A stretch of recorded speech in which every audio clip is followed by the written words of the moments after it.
The Sicilian sun, early morning lemon-coloured, filled Michael's bedroom. He awoke and, feeling Apollonia's satiny body against his own sleep-warm skin, made her come awake with love. When they were done, even all the months of complete possession could not stop him from marvelling at her beauty and her passion.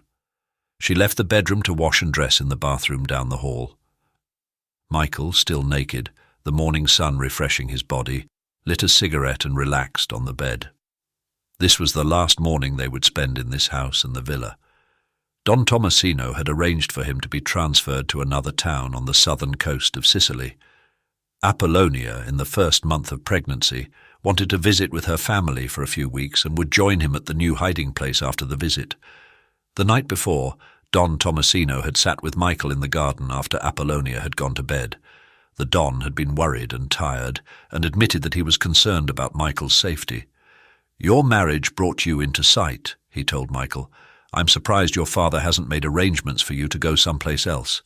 In any case, I'm having my own troubles with the young Turks in Palermo. I've offered some fair arrangements so that they can wet their beaks more than they deserve, but those scum want everything. I can't understand their attitude. They've tried a few little tricks, but I'm not so easy to kill. They must know I'm too strong for them to hold me so cheaply. But that's the trouble with young people, no matter how talented. They don't reason things out, and they want all the water in the well." And then Don Tomasino had told Michael that the two shepherds, Fabrizio and Carlo, would go with him as bodyguards in the Alfa Romeo. Don Tomasino would say his goodbyes tonight, since he would be off early in the morning, at dawn, to see to his affairs in Palermo. Also, Michael was not to tell Dr. Taza about the move, since the doctor planned to spend the evening in Palermo and might blab. Michael had known Don Tomasino was in trouble. Armed guards patrolled the walls of the villa at night, and a few faithful shepherds with their luparas were always in the house. Don Tomasino himself went heavily armed, and a personal bodyguard attended him at all times. The morning sun was now too strong. Michael stubbed out his cigarette and put on work pants, work shirt, and the peaked cap most Sicilian men wore. Still barefooted, he leaned out his bedroom window and saw Fabrizio sitting in one of the garden chairs. Fabrizio was lazily combing his thick dark hair. His lupara was carelessly thrown as the garden table. Michael whistled, and Fabrizio looked up to his window. "Get the car!" Michael called down to him. "I'll be leaving in 5 minutes. Where's Carlo?" Fabrizio stood up. His shirt was open, exposing the blue and red lines of the tattoo on his chest. "Carlo is having a cup of coffee in the kitchen," Fabrizio said. "Is your wife coming with you?" Michael squinted down at him. It occurred to him that Fabrizio had been following Apollonia too much with his eyes the last few weeks. Not that he would dare ever to make an advance toward the wife of a friend of the Don's. In Sicily there was no sure road to death. Michael said coldly, "No, she's going home to her family first. She'll join us in a few days." He watched Fabrizio hurry into the stone hut that served as a garage for the Alfa Romeo. Michael went down the hall to wash. Apollonia was gone. She was most likely in the kitchen preparing his breakfast with her own hands to wash out the guilt she felt because she wanted to see her family one more time before going so far away to the other end of Sicily. Don Tomasino would arrange transportation for her to where Michael would be.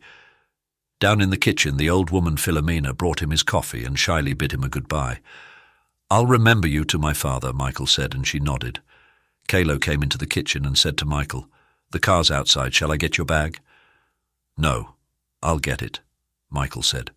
"Where's Apollo?" Carlo's face broke into an amused grin. "She's sitting in the driver's seat of the car, dying to step on the gas. She'll be a real American woman before she gets to America."